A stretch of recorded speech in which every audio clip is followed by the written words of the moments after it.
Sejarah dan perkembangan kurikulum di Indonesia. Pengertian kurikulum. Secara etimologis, kurikulum berasal dari bahasa Inggris, yaitu kata kurikulum yang berarti rencana pelajaran. Kata kurikulum sendiri berasal dari kata kurere yang berarti berlari cepat-cepat, tergesa-gesa, menjalani, dan berusaha. Adapun dalam Undang-Undang Dasar Nomor 20 Tahun 2000, Pasal 1 ayat 19 menyatakan bahwa kurikulum adalah seperangkat rencana dan pengaturan mengenai tujuan isi dan bahan pengajaran serta cara yang digunakan sebagai pedoman penyelenggaraan kegiatan pembelajaran untuk mencapai tujuan peserta tertentu. Secara kurikulum di Indonesia, dalam perjalanan sejarah sejak tahun 1945, kurikulum pendidikan mengalami perubahan, yaitu 1947, 1952, 1964, 1968, 1975, 1984, 1994, 1999, 2004, 2006, 2013, dan 2020. Kurikulum yang digunakan di Indonesia para kemerdekaan dipengaruhi oleh tatanan sosial politik Indonesia. Pada masa penjajahan Belanda, ada hal yang khas dari sistem pendidikan Belanda, yakni pembedaan sekolah antara rakyat pribumi dengan anak-anak bangsawan dan anak-anak Belanda. Sekolah tersebut terus berlangsung hingga Belanda kalah dari sekutu dan kemudian digantikan oleh Jepang.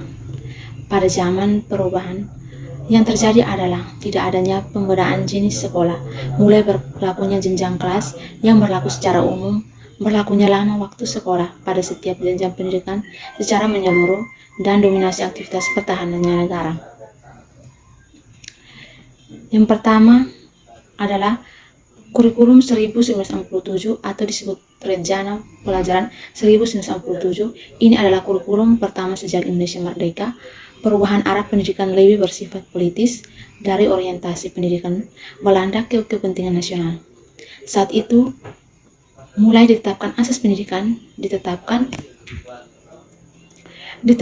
Pancasila. Kurikulum ini sebutan Rencana Pelajaran 1967 dan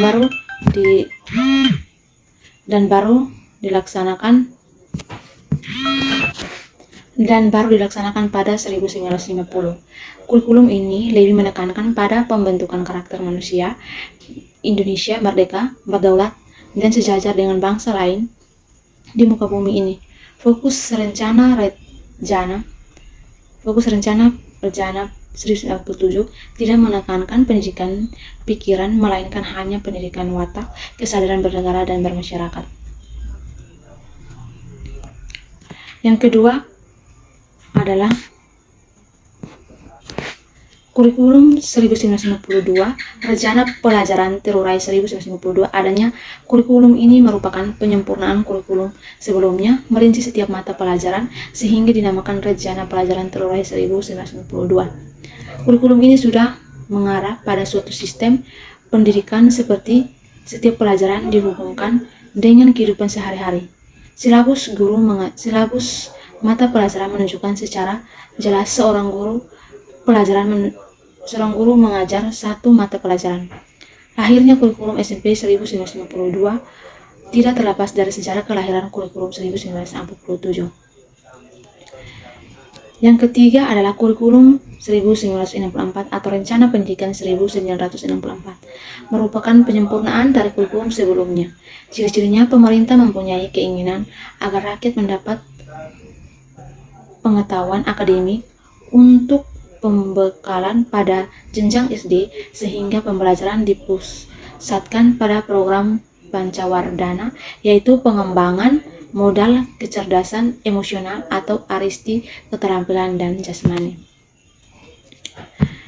Yang keempat adalah kurikulum 1994. Kurikulum pertama sejak jatuhnya Soekarno digantikan Soeharto, bersifat politis dan menggantikan Rencana Pendidikan 1994 yang dicitrakan sebagai produk Orde Lama. Kurikulum ini bertujuan membentuk manusia Pancasila sejati, kuat, dan sehat jasmani, mempertinggi kecerdasan dan keterampilan jasmani, moral, budi pekerti, dan keyakinan beragama. Kurikulum 1998 merupakan perwujudan dari perubahan orientasi pada pelaksanaan UUD 1945 secara murni. Cirinya, muatan materi pelajaran bersifat teoritis, tidak mengaitkan dengan permasalahan faktual di lapangan. Titik beratnya pada materi apa saja yang tepat diberikan kepada siswa di setiap jenjang pendidikan. Isi pendidikan diarahkan pada kegiatan mempertinggi kecerdasan dan keterampilan, serta mengembangkan fisik sehat dan kuat. 5. Kurikulum 1975. Pemerintah memperbaiki kurikulum pada tahun ini. Kurikulum ini menekankan pendidikan lebih efektif dan efisien. Menurut Murjito, Direktur Pembina TK dan SD Departemen Pendidikan Nasional kala itu, kurikulum ini lahir karena pengaruh konsep di bidang manajemen MBO atau manajemen bioobjektif yang menekankan pada pendidikan lebih efisien.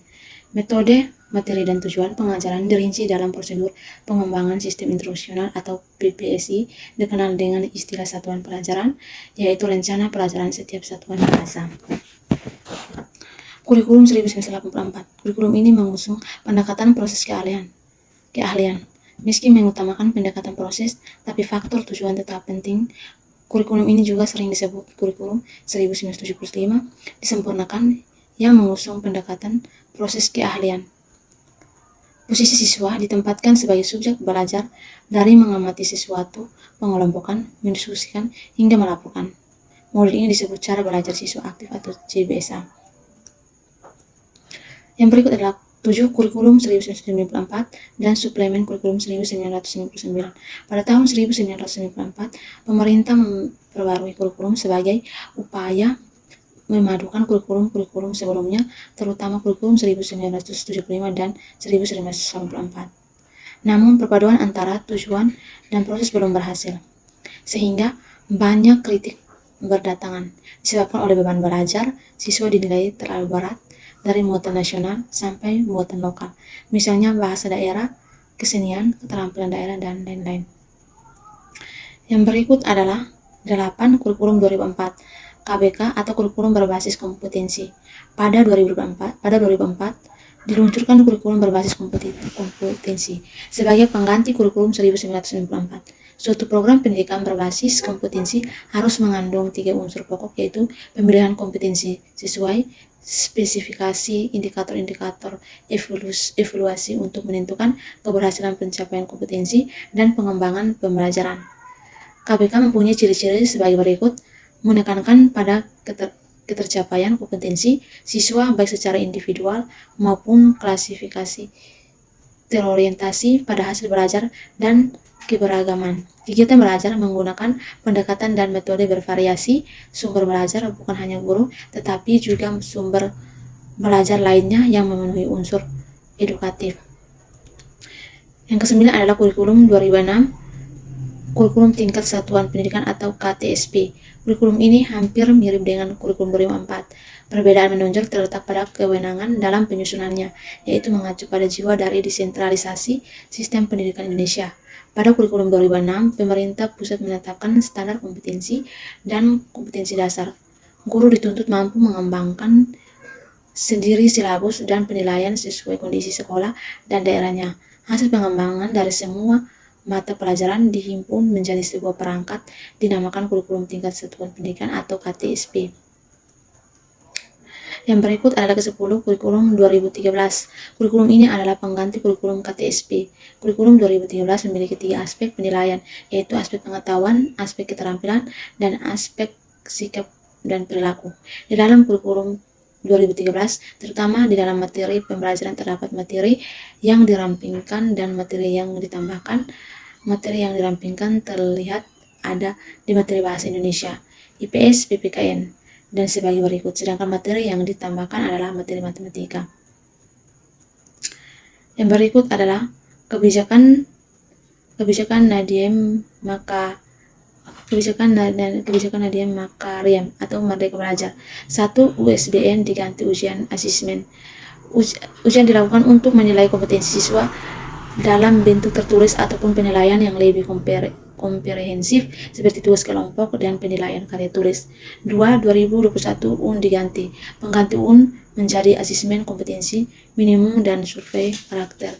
Dilakukan pemetaan 2 kompetensi yakni literasi dan numerasi. 3. RPP dipersingkat dalam 3 komponen yakni tujuan pembelajaran, kegiatan pembelajaran, dan asesmen. 4.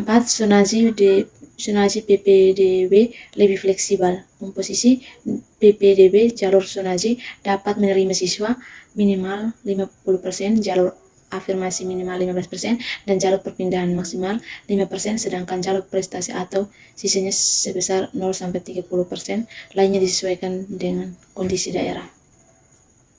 Penerapan dilakukan bertahap sejalan dengan proses persiapan sekolah dan guru di seluruh Indonesia untuk dapat menerapkan kurikulum 2013 secara optimal.